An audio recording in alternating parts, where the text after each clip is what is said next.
Ce podcast aborde des sujets difficiles, notamment des violences sexuelles. J'ai pris la clé, j'ai dit à ma fille de prendre sa petite sœur, de mettre dans la poussette et on sort. Ma fille avait peur. « Maman, on part où? Maman. » J'ai dit « mais on part. » Après le succès de la saison 1, nous avons été contactés sur les réseaux sociaux de La Vie en Rouge et au Mouvement du Nid par de nombreuses personnes qui souhaitaient à leur tour enregistrer. Cette saison 2 accueille ainsi de nouvelles personnes, soit venues après avoir écouté le podcast, soit parce qu'elles étaient accompagnées par le Mouvement du Nid et y ont vu la possibilité de s'exprimer publiquement sur leur histoire. Elles ont conçu et réalisé ces épisodes en choisissant les thématiques qu'elles voulaient aborder, en participant au montage et en s'engageant dans un mouvement collectif. On nous parle souvent du choix. Elles ont choisi, elles aiment ça. Elles savent où elles vont. Nous, survivantes d'inceste, de violences intrafamiliales ou de prostitution, on cherche la dissociation. Nous, les survivantes de la prostitution, on est les dernières oubliées du mouvement MeToo. Moi, j'avais pas l'impression que c'était un métier, c'était un calvaire. Maintenant, j'ai 58 ans. J'avais 45 ans quand j'ai commencé. Alors, comment une banale jeune fille qui a pas spécialement de problème dans sa vie peut se retrouver sur le chemin de la prostitution? Je suis survivante de la rue, je suis survivante de la prostitution. J'avais envie de tout détruire, de casser toute ma vie. Je me retrouvais dans la prostitution de nouveau. On peut pas guérir le viol avec le viol. On a survécu. La Vie en Rouge, un podcast conçu et réalisé par des femmes ayant connu la prostitution. Saison 2, épisode 12. La prostitution, un continuum de violence. Je m'appelle Amani, je suis congolaise de Kinshasa. Je viens de Kinshasa, précisément de Matadi. Je veux parler de ma vie. Peut-être que ma vie va sauver des jeunes filles qui sont en même situation que moi, que j'étais avant. Je veux parler de mon parcours de sortie de la prostitution. Comment je puis me prostituer. À cette époque-là, j'avais 19 ans. J'avais besoin d'argent, parce que j'avais un petit frère. Il faut que je puisse la nourrir. J'avais pas de parents. C'est moi qui étais le papa et la maman de mon petit frère. C'est par là que j'ai dû commencer la prostitution. En voyant mes amis, comment ils s'habillaient, comment ils étaient belles. Et ça m'avait influencé à faire la prostitution. Je voyais que si je fais la prostitution, moi aussi je serais comme eux. Je veux m'habiller bien, j'aurai l'argent. J'avais trouvé que c'était une meilleure décision à prendre. Ça a duré longtemps. J'ai accouché ma fille en 2010. J'avais 23 ans. Et j'ai continué toujours à se prostituer. Jusqu'à l'âge de 30 ans, j'ai rencontré quelqu'un et je suis tombée enceinte. C'est là maintenant, j'avais eu des problèmes et j'ai quitté le Congo à 31 ans pour venir en Turquie. Ce qui t'oblige à partir de Kinshasa et du Congo, c'est que tu es menacée par quelqu'un. Oui, j'étais menacée par quelqu'un, par la femme du monsieur que j'étais, parce que j'étais enceinte et ça avait mal tourné. C'était un client fidèle qui venait. Quand je ne suis pas là, il ne voulait personne, seulement moi, qui avait beaucoup d'argent et qui m'avait loué une maison, qui m'avait mis dans des conditions stables. En ce moment-là, j'étais fière d'être prostituée, tellement que j'étais belle, j'avais de l'argent, je m'habillais bien, je ne voyais pas des conséquences. Depuis en RDC, je pars, mais avec le passeport que j'ai pu voyager avec, c'était pas mon visage. Je suis arrivée en Turquie. En Turquie, là-bas, pour rester dans la maison d'une personne, il faut payer. J'avais pas de sous, j'avais pas d'argent pour payer. J'avais la grossesse, mais c'était 3 mois de grossesse, c'était pas visible. La personne m'a proposé de sortir avec lui et le monsieur m'a aidé aussi à trouver un travail. J'ai travaillé en Turquie, mais malheureusement, j'avais pas le droit de partir à l'hôpital parce que j'avais pas de passeport, j'avais pas de documents. C'est là où je travaillais. Un Turc qui m'a proposé, qui m'a dit que non, tu peux traverser pour aller accoucher en Grèce. Ici, tu vas payer beaucoup d'argent. Quand tu n'as pas d'argent, ils vont te prendre l'enfant. Ça serait compliqué pour toi. Et la grossesse, c'était déjà presque à terme. J'ai accepté. Il m'a orienté vers les passeurs et les gens là m'ont aidé à traverser. On a traversé, on était au nombre de 75 comme ça, entre 75 ou 65 personnes. Et donc vous avez beaucoup marché, vous avez traversé en canot pneumatique, c'est ça? Oui, on a marché de 5h à 12h, la forêt. Et arrivé vers 12h, on nous a gardés dans un grotte jusqu'à 19h. Et à 19h, on nous a mis dans j'ai oublié le nom. Canot pneumatique. Oui, le canot, oui. Et par là, on est arrivé en Grèce vers 4h. Arrivé en Grèce, j'avais déjà des contractions. Là-bas, c'était compliqué. J'avais des contractions, mais il n'y avait personne. Il y avait des policiers qui croyaient comme si j'ai monté, j'ai pleuré. Il y avait des policiers qui me disaient « Reste assis, assieds-toi par terre, faut pas s'élever ». Et personne ne se rendait compte que j'ai pleuré de vrai. C'était de vrai que je pleurais parce que j'avais des contractions. Nous tous, les réfugiés qu'on était là, il y avait d'autres réfugiés maintenant qui commencent à revendiquer « Non, la dame ici a mal ». Et il y avait une dame qui est venue vers moi pour me demander. J'ai dit, madame, j'ai mal, je ne peux plus. Et la dame a appelé l'ambulance. L'ambulance a pris beaucoup de temps pour venir. Et quand l'ambulance est venue, ils m'ont amené à l'hôpital. Et ils ont pris mon enfant parce que j'ai été venue avec ma fille qui avait 8 ans. Arrivé à l'hôpital là-bas, le médecin a constaté que l'enfant avait fait caca dans mon ventre. Et il a mangé le caca, l'enfant était faible. Et le médecin a dit que ton état, c'est critique, c'est entre toi ou l'enfant. Et je suis passée par l'opération. Tu as accouché par césarienne, mais ton enfant, malheureusement, n'a pas survécu au bout de 2 jours. Oui. Quand je suis réveillée de la salle d'op, ils ont venu me donner mon enfant. Après le 2e jour, mon enfant faisait des hoquets. Et il était faible. J'ai appelé le docteur pour lui dire. Le docteur a pris l'enfant. Quand le docteur a amené l'enfant, l'enfant était déjà décédé. Tu récupères ta fille qui a 8 ans un peu après. Et à ce moment-là, en Grèce, qu'est-ce qui se passe? Quand j'ai récupéré ma fille après 2 semaines, tellement que je pleurais beaucoup, je faisais des crises, ils m'ont envoyé vers Ligoriou. Là-bas aussi, c'était compliqué. On doit t'envoyer à Athènes. Athènes, après 3 mois, le ministre a pris une décision qu'il n'y aura plus de réfugiés à Athènes. Ils nous ont envoyés à 8h à Athènes et moi, j'avais refusé. J'ai dit non, je ne pars pas. Ils m'ont dit, ok, tu dois libérer et partir faire ta vie. C'est là maintenant, j'ai repris la prostitution parce que j'avais plus droit à l'argent. J'ai repris la prostitution pour avoir des sous. Tu voulais pas continuer la prostitution, mais là, tu n'as pas le choix parce que tu dois survivre et faire vivre ta fille. Oui. Après avoir recommencé la prostitution en Grèce, j'ai fait connaissance à un monsieur grec. C'était parmi mes clients. Le monsieur parlait l'anglais, il parlait la langue grecque, il parlait aussi un peu de français.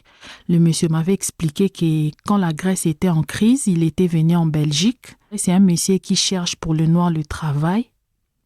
Après, je fais connaissance au père de mon enfant. C'est lui maintenant qui m'a motivé de faire la prostitution.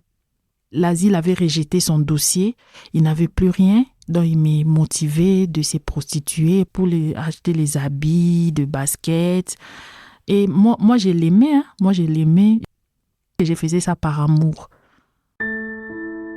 Tu rencontres un homme qui va abuser de l'emprise amoureuse sur toi pour faire le proxénète et te pousser à la prostitution pour en bénéficier lui et récupérer de l'argent. Oui. Et quand tu dis c'est le père de mon enfant, c'est que tu vas être enceinte de lui et avoir un enfant. Pour aller encore plus loin, il restait avec ma première fille à la maison. Il m'a dit, va, moi je veux garder la fille, il faut partir, amène de l'argent. Si est que le jour-là, il a besoin de quelque chose et que moi je n'arrive pas à faire, il se fâche. Donc, jusqu'à ce que je suis tombée enceinte, c'est là, il commence à nier que non, toi tu fais la prostitution, est-ce que tu te protèges? J'ai dit oui, je me protège. On doit voir jusqu'à ce que l'enfant va naître. Tu vas accoucher, c'est là que je vais voir si c'est réellement mon enfant. J'ai dit ok, pas de problème. Mais on était toujours ensemble. En Grèce, là-bas, pour faire reconnaître l'enfant, premièrement, c'est au début. Déjà au début, il n'y avait pas son nom. Donc, il n'y avait pas moyen qu'il puisse reconnaître l'enfant. Il s'est servi de moi le temps où il n'avait rien. Quand il commence à avoir un peu, il ne voulait plus de moi. Il m'a abandonné en Grèce. L'enfant avait 11 mois. Il m'a dit qu'Amani, j'arrive, je pars chercher du travail avec son sac. C'est là il est sorti de la maison jusqu'aujourd'hui. Moi, je voulais arrêter la prostitution, mais comme il était parti, c'était un peu difficile. C'était trop difficile pour moi pour vivre sans la prostitution. Et à ce moment-là, malheureusement, dans ton parcours, tu as encore une autre rencontre d'un homme que tu avais déjà rencontré, mais qui va s'avérer être un agresseur. Quand ils m'ont fait sortir de la maison, j'étais allée d'abord rester au camp Elionas. Et ils ont dit non, toi tu n'es pas enregistré ici, tu n'as pas le droit de rester ici. Ils m'ont fait sortir. J'avais nulle part où aller et je suis allée à Notara. Notara, c'est une maison abandonnée. Il y a des gens qui sont là-bas, qui sont contre la partie politique, contre le ministre de la Grèce. Donc là-bas, il nous fait du travail, il nous fait des marches, il nous fait des vidéos, il masque le visage. J'ai même des photos, il masque le visage, on tient le banderole, ils insultent le président et le ministre. Donc quand tu ne fais pas tout ça, il te dit qu'on va te chasser. Donc tu as intérêt à le faire.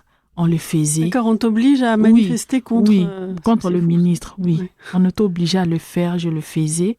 J'avais rien, j'étais obligée de retourner encore se prostituer.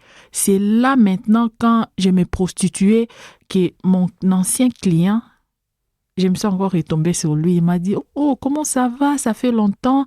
J'ai un peu expliqué. Il m'a dit, oh non, c'est pas un problème. Moi, j'ai une maison. Tu peux venir rester chez moi. Tu sais que moi aussi, je t'aime. Tu es belle. J'ai dit, OK. Après, je suis rentrée à la maison. J'ai dit à ma fille que j'ai un ami qui nous a dit de partir rester chez lui. Là-bas, c'est bon. Ici, à Notara, ici, c'est pas bon. Là-bas, c'est bon. Ma fille aussi était très heureuse. On est parti rester chez le monsieur. Il est un grec. Au début, il n'était pas violent. Au début, on était bien. Après 2 semaines, j'ai perdu mon téléphone. On a cherché toute la maison, il n'y avait pas. Et moi, ça m'avait dépassé. Comment le téléphone, c'était en charge, j'ai pu perdre mon téléphone. Et par là, quand j'ai perdu mon téléphone, par là, maintenant, je commence à voir des comportements violents contre moi. Il vient avec ses amis. Il me dit, tu dois coucher avec tout le monde. Des fois, on fait le rapport sexuel, il laisse la porte ouverte, il touche mon enfant à ses seins, à ses fesses, il faisait des choses, il me tapait devant ma fille. Ça traumatisait mon enfant et moi, je me sentais sale. À chaque fois que des choses comme ça arrivaient, je me sentais sale. Des fois, il filme, surtout quand il est avec ses amis, quand ses amis viennent à la maison, il m'oblige de faire avec ses amis. Lui, il filme. Voilà, alors nous, c'est comme ça qu'on appelle des proxénètes et des prostitueurs, même si c'est conjugaux, tu vois, comme s'ils étaient conjugaux, mais en fait, ils t'exploitent parce qu'il sait que tu es vulnérable à ce moment-là et que tu n'as pas le choix. C'est sûrement lui qui a pris le téléphone, il t'isole, il t'empêche d'avoir le moyen de t'éloigner. J'entends que c'est très dur pour toi, que tu peux te sentir sale parce qu'en plus ça touche ta fille, mais tu n'y es pour rien. C'est lui et tous ces hommes qui viennent, qui sont des agresseurs et qui sont coupables. Il me dit, si tu essayes de faire quelque chose, si je te rate, je ne peux pas rater tes enfants. C'est la parole qui me faisait taire. J'avais pas la force de parler en fait, parce que s'il me rate, il va pas rater mes enfants. Ma fille était déjà une grande fille. Elle a aussi ses amis. Peut-être qu'elles peuvent sortir et écouter que peut-être ma fille est morte. Peut-être je me posais beaucoup de questions. Qu'est-ce qu'il peut faire s'il me rate? Me rater par rapport à quoi? Et il ne va pas rater mes enfants par rapport à quoi? C'est ça. Tu étais terrorisée? Oui. On appelle ça la stratégie de l'agresseur. Il t'isole, il te met la culpabilité sur toi et après il te terrorise pour que tu puisses rien faire. Comment est-ce que tu réussis à partir? C'est un jour, comme il prenait beaucoup de l'alcool, c'est un jour, il arrive à la maison, il était bien ivre. Et il m'a tenu par la main pour me faire entrer dans la chambre. On a fait Quand on a fini de faire, il était là à dormir, il ronflait. Je me suis réveillée, je l'ai regardé comme ça. J'avais envie même de le poignarder. J'ai pris son porte-monnaie, j'ai ouvert, j'ai vu les cartes bancaires, les cartes d'identité et il y avait l'argent. Il donnait aux réfugiés le travail. Même si tu n'as pas de papier, tu es dans le travail, tu lui donnes de l'argent. Oui. Donc il exploitait des réfugiés Oui. et toi dans la prostitution Oui. et il avait de l'argent liquide Oui. beaucoup. C'était 800 €. J'ai pris l'argent, j'ai pris la clé, j'ai dit à ma fille de prendre sa petite sœur, de mettre dans la poussette, on sort. Ma fille avait peur. Maman, on part où? Maman.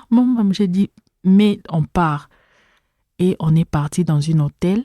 L'hôtel, on est resté 2 jours et j'avais peur, je ne savais pas quoi faire. Si le monsieur m'attrape, s'il part à la police dire que j'ai volé son argent, qu'est-ce que je ne sais pas la langue grecque, qu'est-ce que je peux dire? J'ai dit non.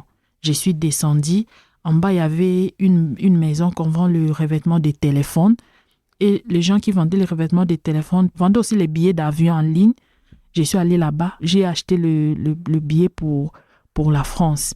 C'était le 11 février. C'était un samedi. Vers 5 heures, j'ai pris le taxi jusqu'à l'aéroport. À l'aéroport, j'ai pris le vol pour venir À Paris avec à Paris, vos 2 filles. avec mes 2 filles. Voilà. Je suis descendue à Charles de Gaulle.